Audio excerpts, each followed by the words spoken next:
আজ কি রান্না করলে? খাবার বাড়ছি দেখো।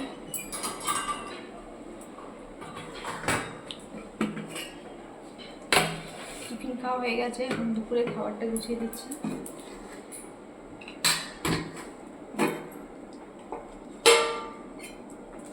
এই যে ভাত, এই মাত্র হলো গরম গরম ভাত।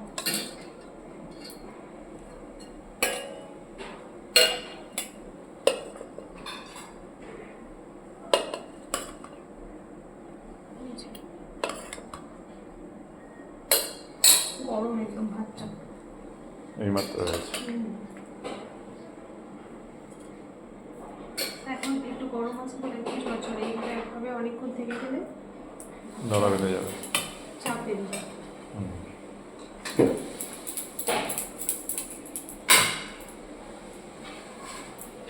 আজকে ঝরঝরে থাকবে। হয়েছে। না, এইভাবে তুলে নিলাম না, নিয়ে দলাটা ভেঙে দিলাম। একটু ঠান্ডা হবে খাবারগুলো। আর এই যে টিফিনে মুড়ি খাওয়ার জন্য এখানে লাউ দিয়ে মুসুর ডাল দিয়ে সেদ্ধ করেছিলাম, খাওয়া হয়ে গেছে সবার। আর এটুকু রয়ে গেছে, এটুকু আর খাওয়া হয়নি। আর টক দই টিফিনে খাওয়া হয়ে গেছে, আর আছে আমাদের জন্য দুপুরে। এই যে এখানে রয়েছে লাউ চিংড়ি,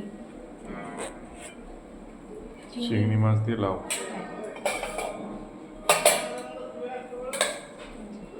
দিদি এটাই দিলি।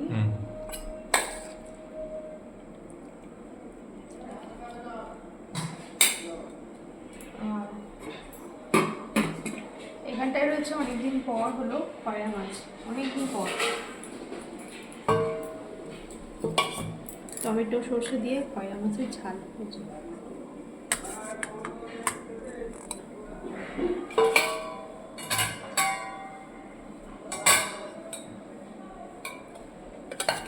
ঝোল দিলাম একটু। আর এখানে হয়েছে, এটা মা রান্না করেছে আজকে, এই যে মাছের টক। এখনই হলো, মানে আজকেই হলো রান্না। ফ্রিজে থাকলে এটা আবার সেই থকথক হয়ে জমে যাবে। মাছের তো তেল, বড় মাছ তো, ওর জন্য ঝোলটা জমে যায়। তো এই হয়েছে আজকে দুপুরের রান্না বান্না। আর দইটাও খাওয়া হয়ে গেছে। আর কালকে চিকেন হয়েছিল, চিকেন আছে, মিঠিকে দেবো, অনেকটাই আছে। আর কালকে কুমড়োর তরকারি একটু আছে, মিঠি কুমড়োর তরকারি খেতে ভালোবাসে। তো এই হয়েছে রান্না বান্না। তো চলুন, টাটা, সবাই ভালো থাকবেন, আবার পরে দেখা হবে।